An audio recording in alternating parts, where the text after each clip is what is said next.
see my slides. I'm going to just start off with a kind of brief overview, talking a little bit about technology not working, about kind of distributions and data and some of the issues that arise from that with metrics around articles and academic content, and also talk a little bit about some of the issues around selecting metrics for journals. So the scientists amongst you will be familiar with Drosophila fruit flies. They are kind of, when we think of things that are evenly distributed, normally distributed, they have a mean and a median and modal body length of about 45 millimeters.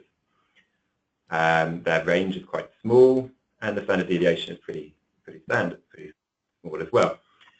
When we start to talk about things like altmetric attention, usage events, or citation events, it becomes much harder to think of these things in normal distributions. So citations, in this case I've taken Nature, the journal. Within the time frame I looked at, the mean article has 143 citations, the median 76. The most common number of citations per article was 0, and it ranges over 4 orders of magnitude, from 0 to 5,000, over 5,000 citations. And again, with usage, we again have these hugely skewed distributions with very, very large ranges of activity. And the same applies again to altmetrics. And what this kind of means is one of the things to consider is when we're looking at these events and aggregating them up into averages, as the impact factor does, it's very vulnerable to the kind of skews of distributions and how these outlier, highly cited articles are distributed amongst the journal population. So we know that impact factor changes a lot over time for journals, and the smaller your journal is in terms of the number of articles published, the higher the variance between one year and the next.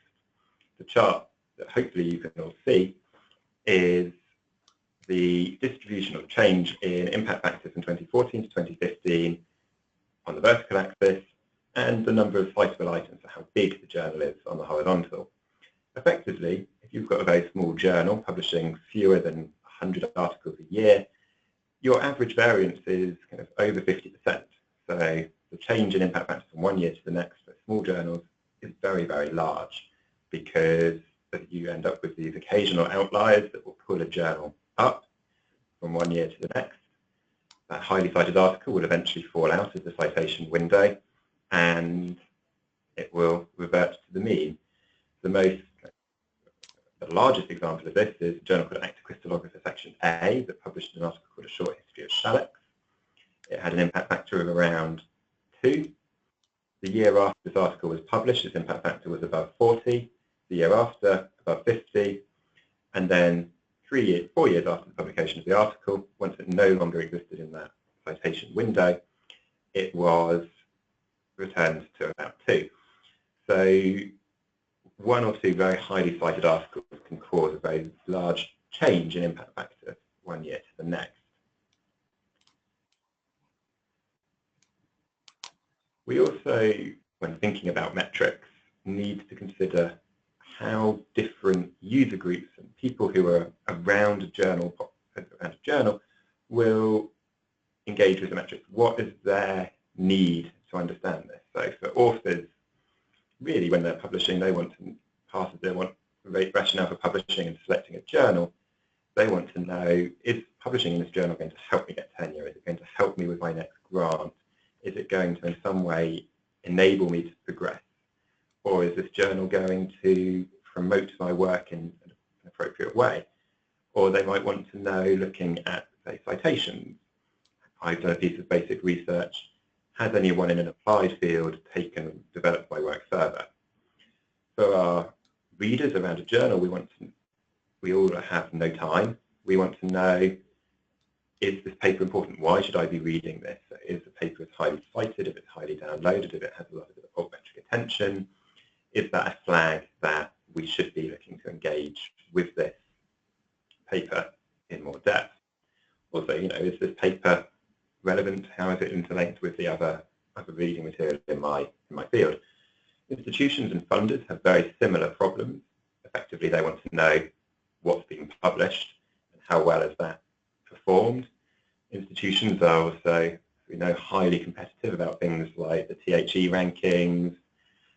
They want to know which of their departments are going to help their TFE rankings or their REF rankings in the future.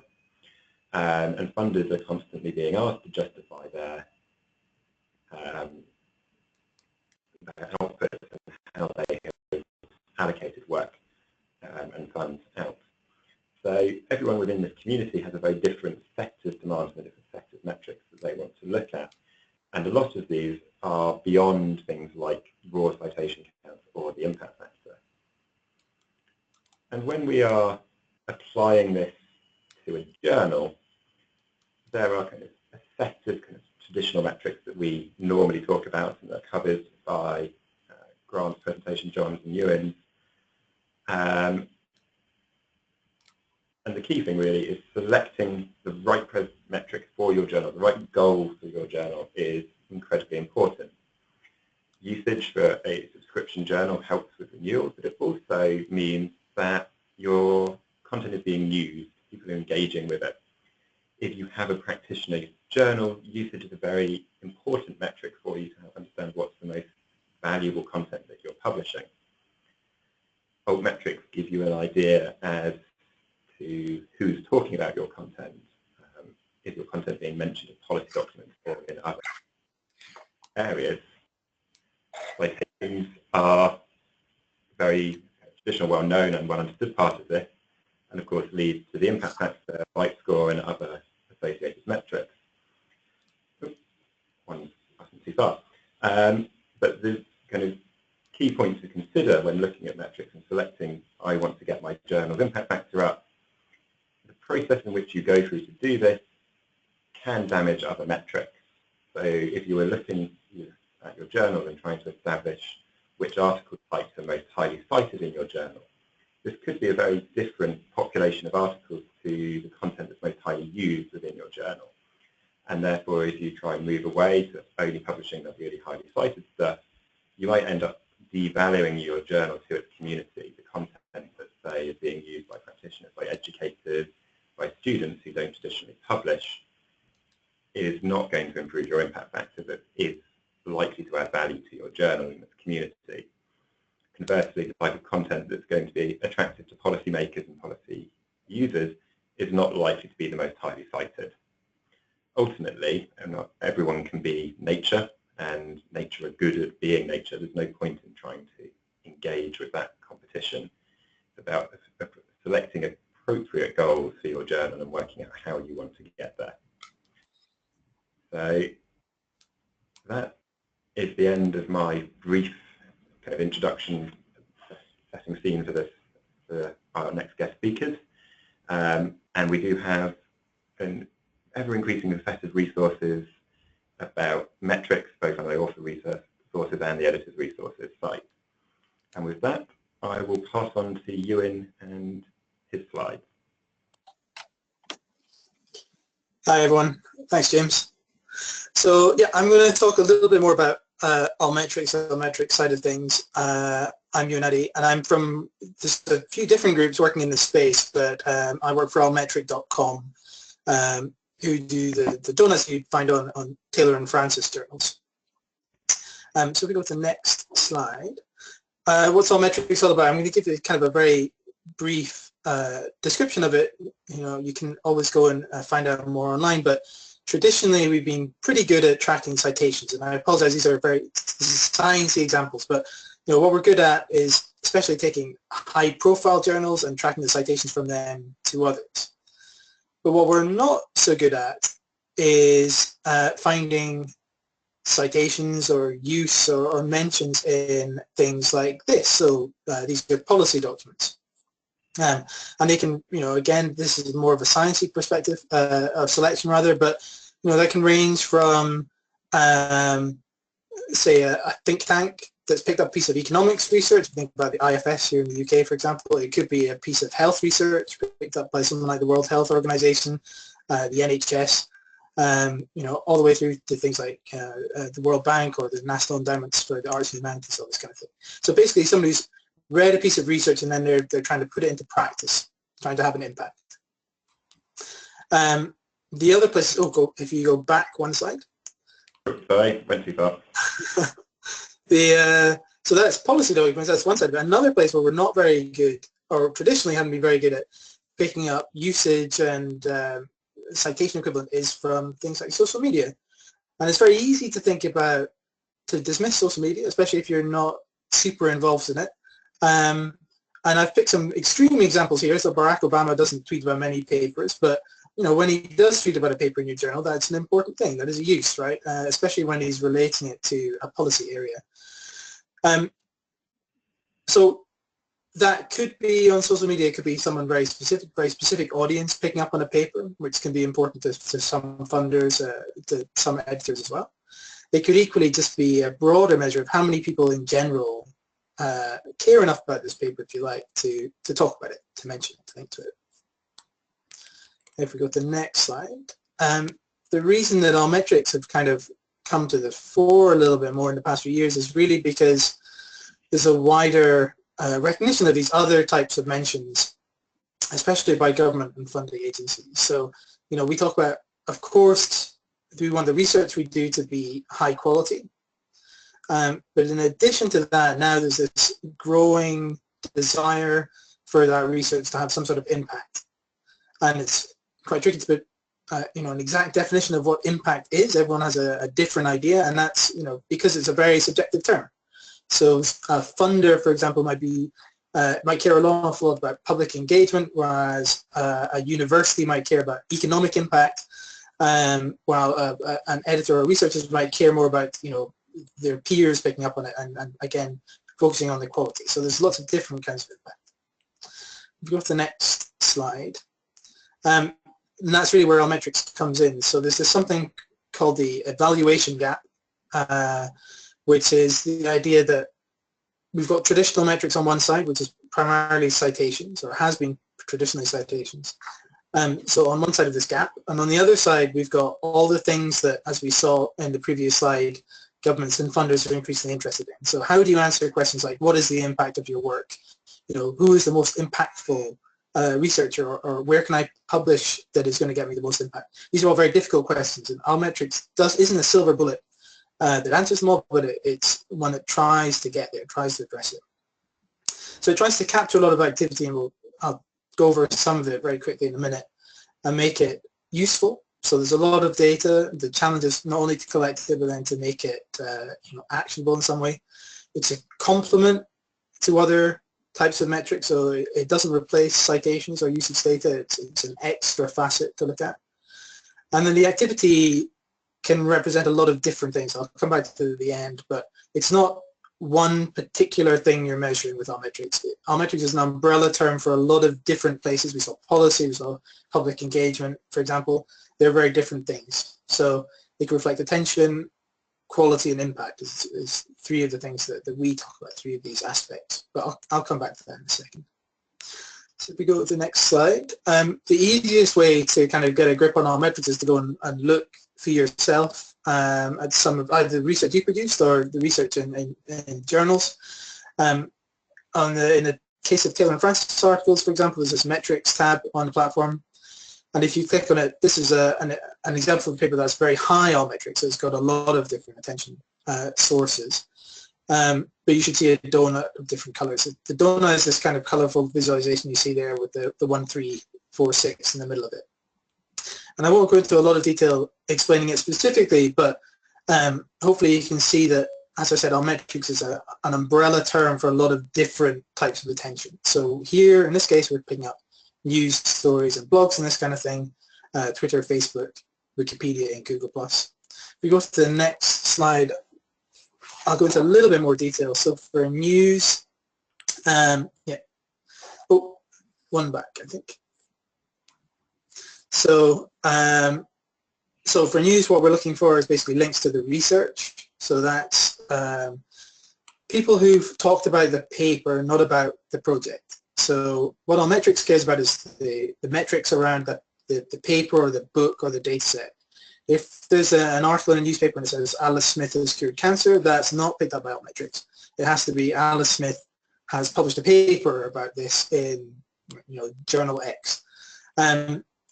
Usually it uses a mix of links and things like text mining to find relationships between policy documents and tweets and things and the paper. So it's not that everyone has to mention a DOI or the exact title, cite in a very specific way as you might with citations. Obviously when we're looking at blogs and Twitter, nobody uses Harvard style. It's a straight up link or something very simple. We go to the next slide. So obviously primarily Altmetrics are seen at the article level. You get a visualization, and if you click on it you get details, but you can roll it up to the journal level as well. You'd be a little bit hesitant in talking about the metric side of this, because really, as James said before, a lot of the tricky part of using this data is understanding where to apply it and what it means and things like that. But that said, you can for a journal roll up and see just simple questions like, okay, if I have my journal, I have 2 or 3 competitors. Which one of us has the most news stories? Who appears more often in blog posts? This kind of thing.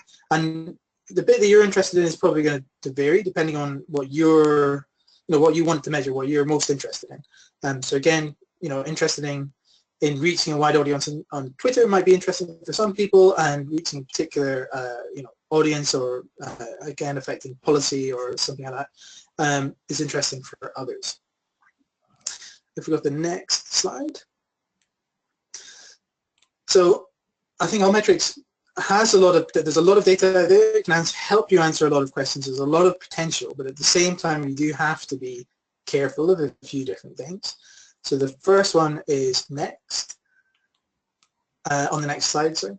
And it's really about, we talk about impact and measuring impact. You can't really measure impact because, like I said, it's subjective. The other thing about it is that, if you speak to research administrators, often they won't talk about impact at all. They'll talk about this pathways to impact. And it's this whole idea that if you're cited in a government document, for example, have you really, have you had an impact? Have you actually changed the way the world works in some small way? Or is it that you were cited by someone who maybe didn't even read the paper, they just liked the title of it, and we know this happens across citations and Altmetrics.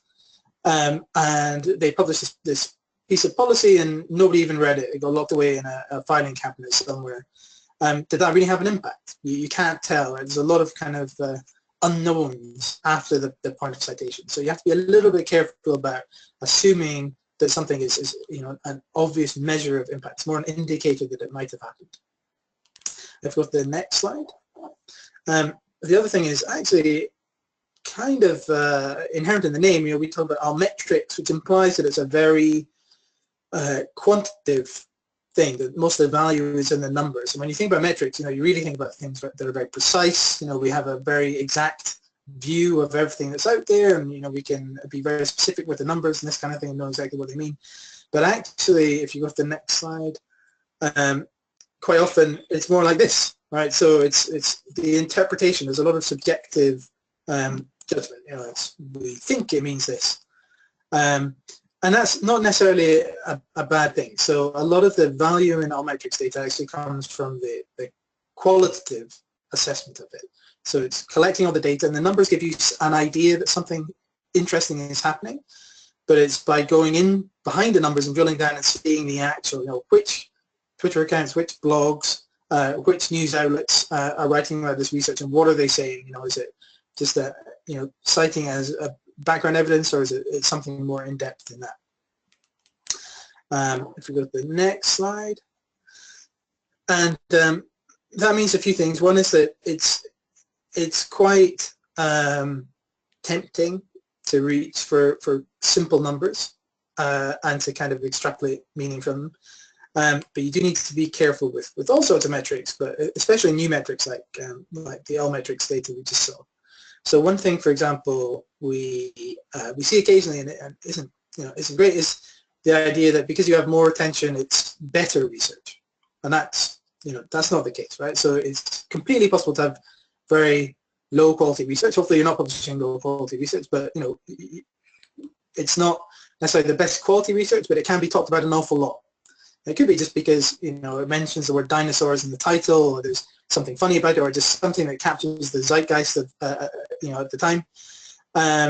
So you do need to be aware of what the Altmetrics data represents. And I talked before about this attention, impact, quality, and those are three quite general buckets, but I think they serve it well. There's definitely papers that do one, in 3 articles that score equally highly, one could be very good at attention.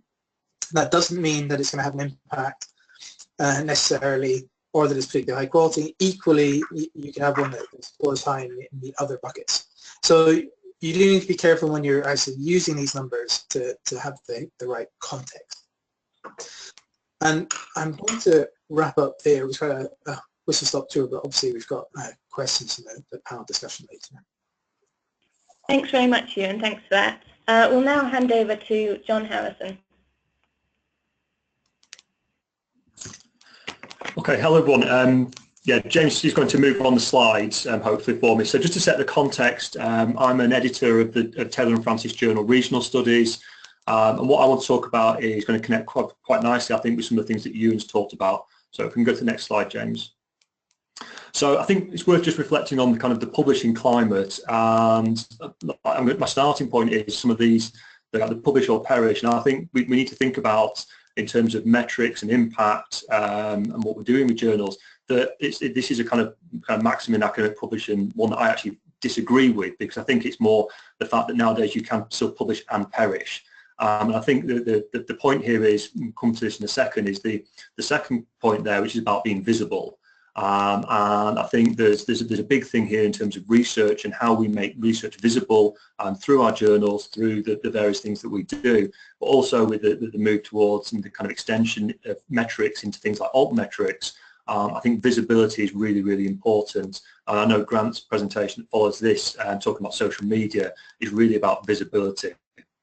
So if we can carry on, James.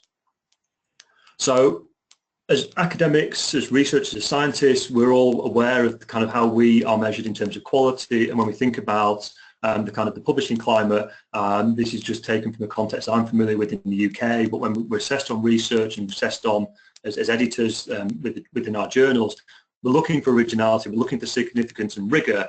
But as we move on, James, I think increasingly what we need to be aware of is that publishers are looking for this too, and we as journal editors are looking or being asked by authors, what are we doing in terms of the originality, in terms of what we offer as a journal to make their research or make research visible, to increase its potential impact. What's the significance of our journal within the field? What can we, what's its standing? How's it going to help researchers? But then also the rigor. And I think as we'll go through the slides, this comes to things like the editorial process, the metrics that we offer, the promotion that we offer, our kind of research community. Because as the title of this slide points to, I think we need to be very conscious that something I refer to as kind of like the 80-20 publishing climate. And James started off talking about the impact factor. And I think it's very clear if you look at most journals, around 80% of the citations come from probably only about 20% of the output. So there's a lot of research that's being published and kind of what you might call the hidden 80%, which isn't actually really that visible or necessarily having the impact that the researchers would like, but also from us as journal editors is not necessarily helping the kind of wider community that we serve. Okay, James. So I apologise for the title of this slide. I never thought I'd be referring to Donald Rumsfeld, but I think it's quite useful in the context of metrics and thinking as both journal as researchers, but also as editors of journals.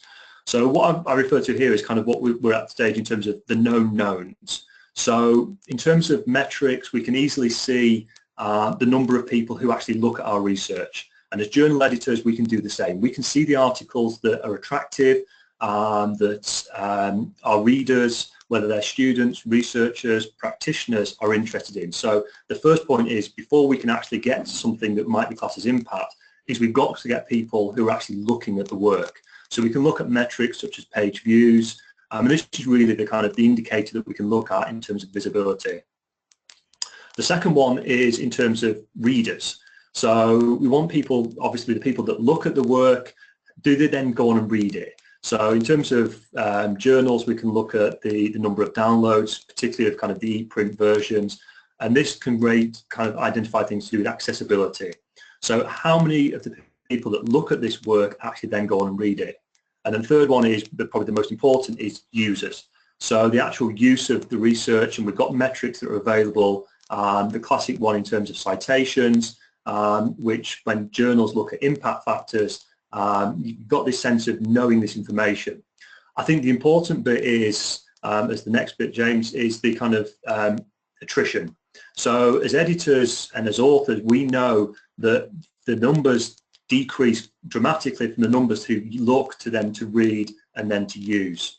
So I think where I see, and certainly the journal that I work on and the colleagues I've spoken to more broadly, is thinking about these kind of what we do with this information. So I think it raises a number of questions about the kind of the current state of the kind of metrics that we have. So next bit, James, please. So the question is, do current metrics provide the answer? I think, and this links very neatly, I hope, to what Ewan was saying in terms of the kind of the interpretation, because I think current metrics do a very good job in terms of telling us answers to questions that maybe start with what. So what are the number of views of the work? What are the number of downloads with our journal? What are the number of citations? And also there's a strong sense of where the kind of the impact is potentially lost. So we can see, for example, maybe that a lot of people might look at the research or look at the page, but then they don't download the article or they don't read it and they don't cite it. So I think what Metrics has done really well, what we might call Metrics 1.0, i.e. what we've got at the moment, is very good at kind of presenting that information. But I think where we're at the moment and kind of moving towards is the questions of kind of who, how and why. So this is where I see the importance of interpreting the metrics that we have access to. So in some senses, we might know the who, how and why when it comes to citations, or as Ewan was mentioning, in terms of you can go and look at a policy report or a government report where somebody has cited the work, but that doesn't say necessarily how or why. And I think the kind of way I would see metrics, which is the next bit of the slide, James, is the best strategy is to see metrics as generating questions rather than answers. And I think that's really important when we going back to the kind of, these are the known knowns. I think we also know that there's a lot of known unknowns, and we need to ask the questions that maybe help us to understand that in terms of thinking about a strategy, both as researchers but also as journal editors, to provide in terms of the service that we're providing for researchers, but also increasing the impact as a result of that. So as the next slide says, I think the kind of questions that the metrics are really revealing for authors, editors and publishers is these kind of questions of why do those people who look at research or look at our journal, look at the research that we're publishing, not then go on and read it? In response to this question, we see various bits of advice and guidance. Usually there's an obstacle that's putting off readers. So some of the things that we've done on the journal that I work on is looking at the titles. So looking at the titles of those papers and articles that maybe people look at but then don't read or then don't use. So most likely often it's the title or the abstract that's off-putting, so there's some sort of barrier. The second question I think is important that we look at is why do those who read the work then not use it? So you might have articles that have really high kind of downloads, so clearly there's a sense that people are reading it, but then that there's not either citations or altmetric scores or other things that kind of suggest that there's interest in that work. And the kind of health warning that Ewan was alluding to I think is important, because a lot of the advice and guidance there is that it's research that people will read and say, okay, you've read the research, you've found, or you know what the kind of the research has said, but there's not that kind of use value. There's not the sense of this is why it's important, this is why is kind of going to kind of reach out to other research and why they should engage. But the health warning here is, for example, some of these papers might also be ones that are really used by students. So the question of who's actually using the research, who's doing the downloading, can be really important, because it can be really misleading to issue advice or make kind of strategy based around the fact that people read it but then don't find it interesting. And that's what we see in a lot of the advice that's given out to researchers. But a sense of maybe with metrics, one of the things we need to be more aware of is who are the users. And I think the kind of metrics and the looking at the articles and the overall profile for a journal, what's important is to start asking more fundamentally some of these questions. So next bit, please, James. So improving impact more generally, kind of strategies for kind of journals. Obviously, there's two primary ways. One is to increase the numbers at the start. We know there's a high attrition rate from looks to reads to users, so you can try and make the research more visible. The second one is to minimize the rate of attrition. So we're talking here about two things, I think. Visibility in terms of what we can do as journals and journal editors to kind of raise the visibility of the journal, but also the research within it, but also the kind of the quality. So the final two slides I'll go through quite quickly in terms of just some of the questions that I think it prompts for journal editors. So I guess the question is, do we know what characterizes the papers? So those 80% of papers that might only produce 20% of the impact, is there something characteristic of those compared to the ones that maybe the 20% of papers that have 80% of the impact? So these are just suggestions. Some of the things that we've done and that I've been involved in is looking at things like titles. So quite often there's things that are off-putting in the titles. A lot of that 80%, they often have very long titles or ones that are very narrow in terms of the kind of the focus of the research. In terms of the topics, okay, I think it's important that we look at the topics, which are the topics that are generating the interest through Altmetrics or generating the interest in terms of citations. And obviously I think it's easy to find the ones that are dominant, but I think it's also important to use metrics to see what are the emerging, what are the areas that seem to be developing that we can kind of focus on. And is it about research that's tackling more or less important questions? And then we can use that to give advice and to be kind of help research, but also help as a journal. How do you spot and attract research with the potential to be in that kind of the higher, the papers that are doing the most in terms of impact for the journal and obviously scientific knowledge going forward? So I guess the question here for journal editors is what is the pipeline? Okay, how do we know? Are we proactive in seeking out the interesting new research that's going to help generate, make kind of attract the research that's visible and impactful?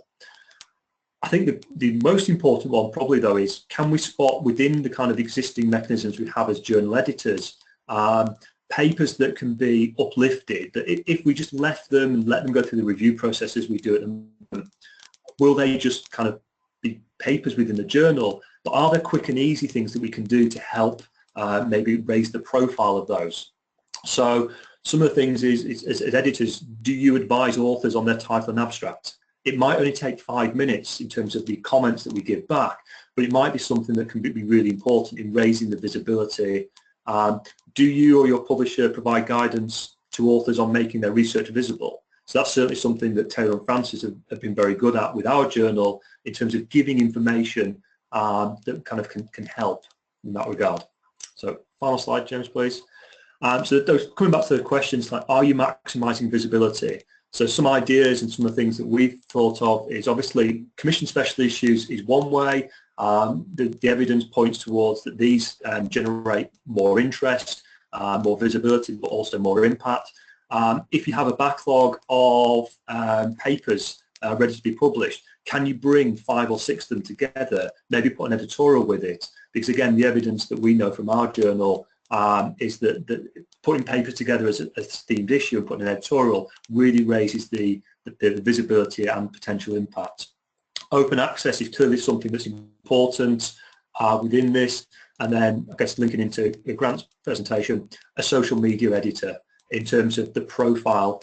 The university I work at, we've done something where it kind of automated tweets about new papers has some impact, but actually if you can then get somebody else to kind of retweet it, add a little bit of content to it, it really does raise the profile. I think we did a small exercise, it's about 800% increase in the number of views just by responding to an automated tweet. And then in terms of attracting and maximising quality, a couple of things that maybe work in terms of helping with the journal. Some like early career researchers, they are the next generation of plenary speakers, so is there a way to get those into your journal? Because quite often the institutional loyalty that if they've published in your journal very early in their career, as they go on, they recognise that's a journal they contributed to early and you can potentially keep them. And then also kind of incentivising researchers and reviewers to both incentivise researchers to give their research to you as a journal, but also reviewers, because that's how you're going to increase the quality of the final product, which then hopefully generates the interest into then the kind of the metrics record. So I'll leave it there. Thanks very much, John. I will now pass back to James, who's going to cover Grant's slides in his absence. Thank you.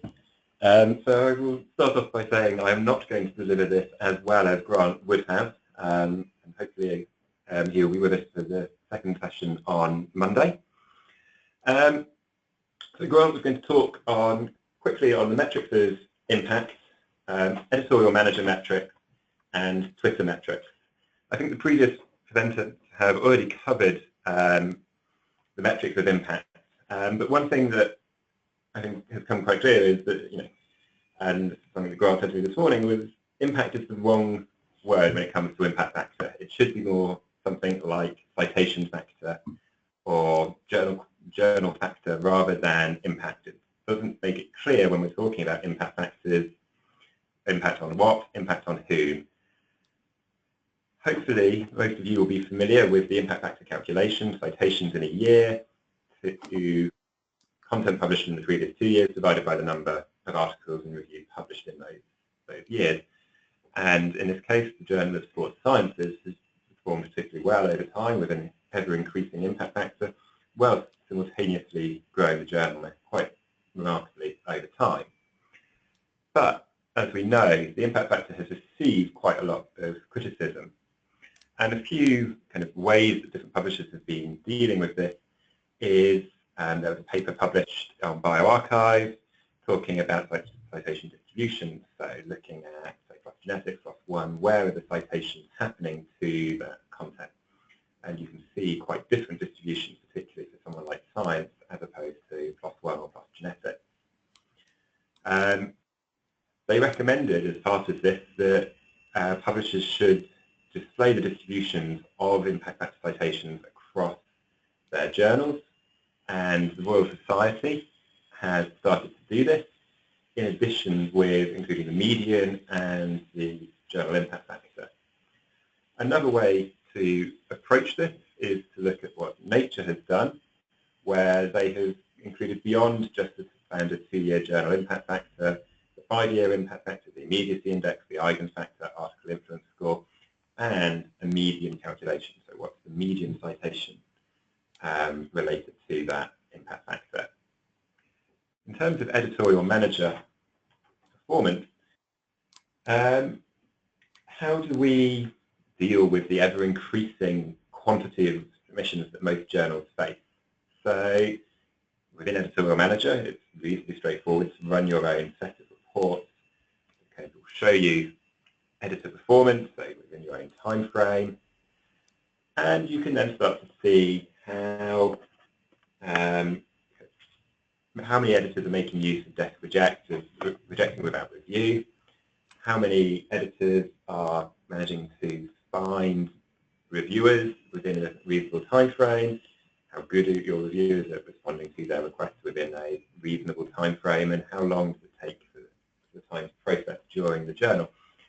And we know that these are kind of key metrics for authors when they are submitting to journals. They care about how long peer review processes are going to take. And in terms of Twitter metrics, when we're looking at how we might engage beyond the impact factor, Twitter is a useful tool. So the Journal of Sports Science, for which Grant is the social media editor, has a very active Twitter account, nearly 30,000 followers. and in fact they have received over 6 million impressions to their Twitter account. And they are doing things like Twinterviews, so 20 to 30-minute interviews for in-press or future papers to try and encourage readership and kind of get advanced usage.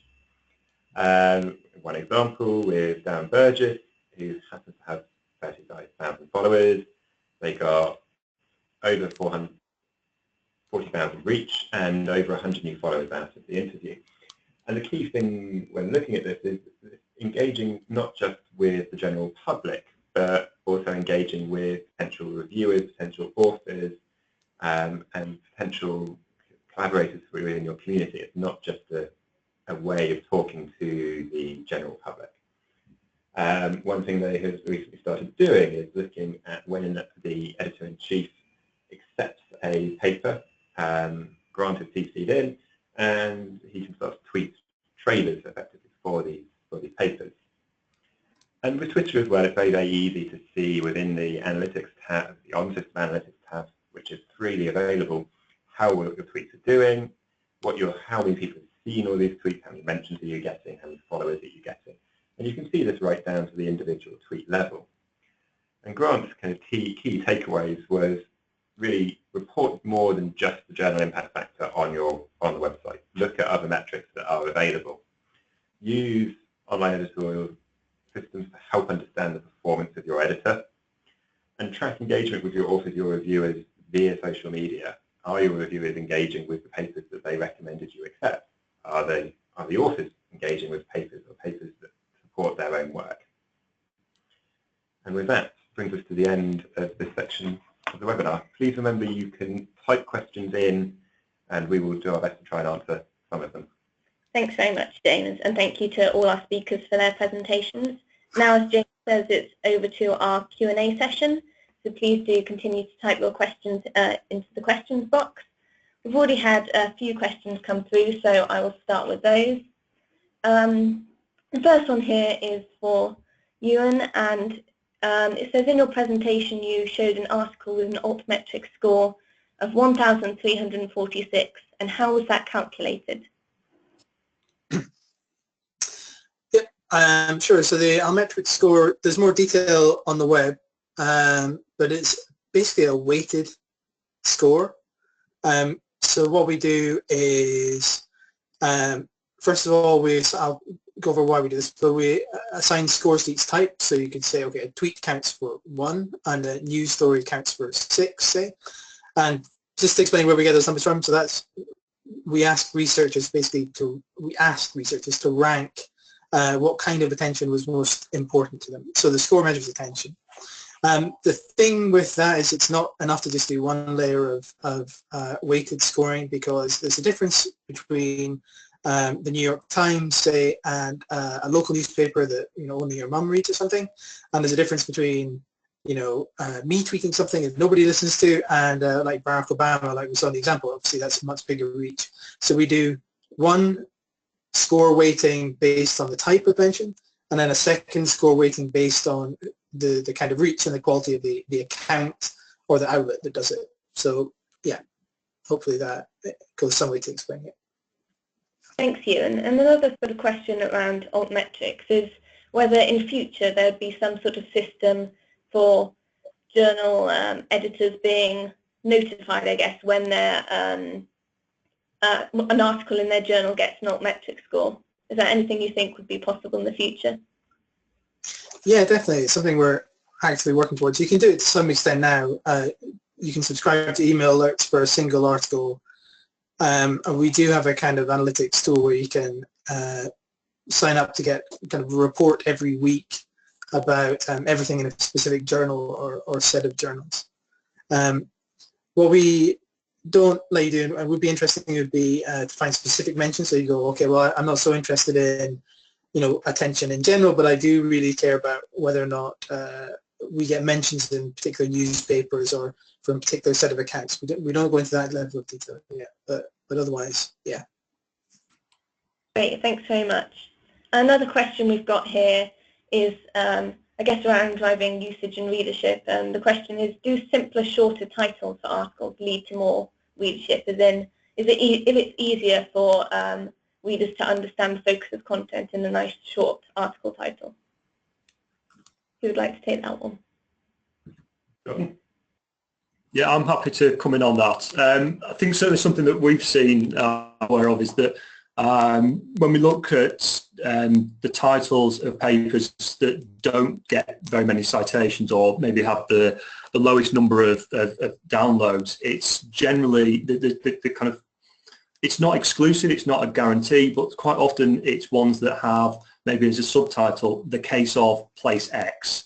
And people might look at that and think, well, I'm not interested in place X, and that can actually put people off. So one of the things you can do is, it doesn't change the actual nature of the research, but actually taking away, if the case study is not the exemplar case study. So if we're thinking about, say, the area that I focus on in terms of regions, if it's Silicon Valley, people are attracted to it because it's the exemplar. It won't necessarily put people off reading the article.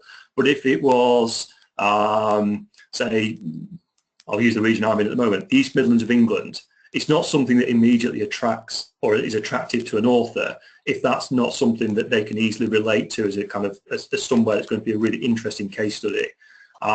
So if you were to take the case of the East Midlands off the title and keep it just as the broad scientific focus of what's the topic, what's the debate that the paper is about, the indications are that type of paper does get more, generate more interest. So basically anything that narrows down the title, it can be quite long, convoluted, it can be very specific in terms of where the focus is. Indicatively, those are the papers that generally, they are not getting as many people looking at them, viewing them, and then citing them. So it might be a kind of a link that's kind of an associational link, but it does seem, if you look at the titles, the ones that have got things like questions in the title, just fundamental questions that suggest that they're tackling a big issue or a big topic, generally generate the most interest. Now, you can also look beyond that they maybe have some of the best science in them, but certainly if you look at titles, shorter, snappier, eye-catching titles generally are more receptive and more engaging for researchers. Great, thanks very much, John. I've got a question for James now. Traditionally, impact factors were the main metric used for judging a journal's success. Do you see this balance changing due to the rise of other metrics? Yes, I think the impact factor is probably here to stay for the foreseeable future, regardless of whether anyone thinks that's a good or a bad thing. It is just so embedded in how so many systems of academic value and academic assessment work. But things like Site Score, which are a broadly similar metric from Elsevier and Scopus, are starting to get some traction. People are expressing more interest in doing article level metrics for assessment. The REF in the UK was particularly against impact factor, but conversely, we know that there were certain institutions that said, we're not going to put any work forward that's being published in a journal with an impact factor of less than 5. So I think there is demand to move away from the impact factor and it to be replaced by other metrics, but it's going to be a long time before it finally works its way through the system. Thanks very much, James. I've got another question for Ewan now. And this says, you showed a table of altmetric scores broken down to news, policy, Twitter, etc., and comparing their journal with competitor journals. Are editors able to generate tables like that? And if so, how would they do it? I can't remember how it works within Taylor and Francis, if it's central. Actually, maybe James can answer this. The data is available, but whether or not, I can't remember how you get to it exactly. To repeat the question quickly, because you said Ewan and I wasn't. Yes, okay. So the question was, can editors generate a table of altmetric scores broken down to news, policy, Twitter, and also comparing their journal with competitor journals, and how would they do that? My colleagues in editorial might not like my answer, but yes, it is possible for us to, we can provide this for you we have access to the data, so we can break this down as part of publishing reports or other kind of information for you. If you speak to your managing editor, they should be able to help provide you that data. Great, thank you very much. And question for John here. So it says your advice on titles is very helpful. You also suggested in your presentation that abstracts may be key. And do you have any advice on the content of abstracts in terms of helping to turn people who look at them and read the abstract into people who actually read the article? Yeah, I think, and it's certainly something that on the Journal Regional Studies that I work on that we focus on quite a lot, is that it's where trying to think as an editor, where can you have input? It shouldn't just be a case of judging the quality of the research and whether you want to publish it.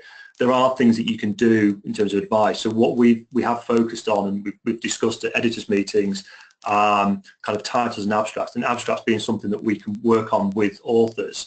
So what we tend to find, sort of the advice that I would give in terms of abstracts, is just very clearly take the reader through what this paper is about. So my kind of thing would be sort of 5 quite short sentences. First one, identifying what the debate is. So what debate or scientific or policy debate is this piece of research connected to? What's the current state of the art in that area? So maybe what's missing? Is there a gap in terms of the research? What's the research that you've done? What's your kind of finding? What have you kind of found from that research? And then the final sort of sentence would be addressing the so what question. How's this going to shape, advance, change the debate? And so you're connecting to researchers. You're very clearly just going through 5 points that say, this is what the research is, this is why you should be interested, this is what I found, and this is the take-home message. And I think that's useful, because I think if, as an academic myself and as a writer, abstracts is one of those things. It's quite a difficult skill to kind of master in terms of doing it. And I think quite a lot of the abstracts that when I see papers, both as an editor but also as a reviewer, that's one of the things I look at and think straight away is, does this author or group of authors, do they know what this research is about? Do they know where it's positioned within the field? Do they know what its potential impact is? I think if you can get that right, that's one of the major barriers sometimes for getting people to read and engage with the work is the abstract. So yeah, work on the title and abstract would be my advice. Great, thanks John. I think we've got time for one last question. Any questions that we haven't answered, we will publish a summary of the questions with some answers afterwards. The final question we've got for today is, the impact indicated by high journal article metrics isn't always positive, as for example with altmetric scores, a high score could be due to negative attention. How can we best deal with this ambiguity and ensure that our authors understand it?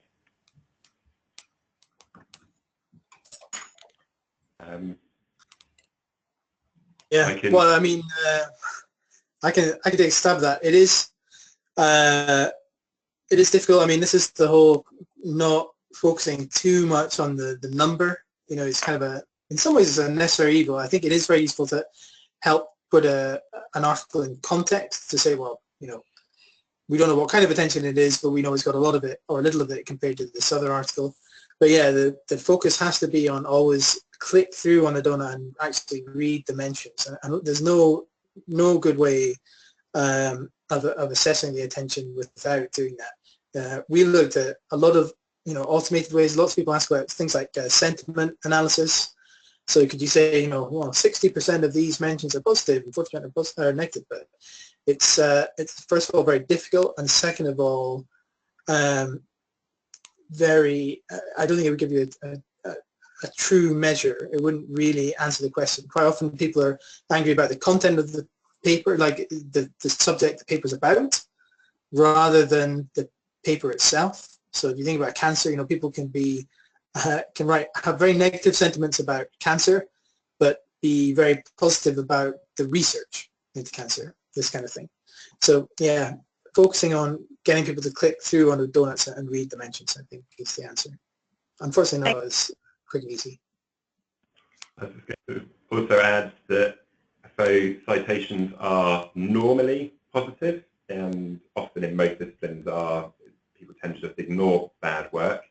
In other disciplines, people will, particularly narrative-driven disciplines, will highlight in a citation that they fundamentally disagree with this person's work, or they believe that this work is flawed in a particular way. So even with citation counts, citations are not necessarily a positive indicator that someone has agreed with your work or is building on it. They may be citing to refute your work and say, actually, I disagree with this and this is a problematic piece of work. Usage is a bit more tricky. There is no kind of way of really knowing with usage that beyond someone who has clicked the download button on the website. We have no idea if they actually read the paper or whether it just sat in a nice folder, like I suspect most of us have, of papers that we will read when we have time, and of course the time never appears. Great, thanks very much, Ewan and James, for that. Unfortunately, that's all we have time for now in terms of questions, but I hope you found this session useful. I'd like to thank our experts again for sharing their knowledge with us today, and I'd also like to thank you all for joining us. When I end the webinar, a short survey will pop up on your screen asking you a couple of questions about your experience of the webinar. Any feedback you have would be much appreciated. This webinar has been recorded, and we will be circulating the recording to you all by email, so do look out for that in your inbox. Thank you again for attending, and we hope you can join us at another webinar in our Expert View series soon. The webinar is now over. Please feel free to disconnect.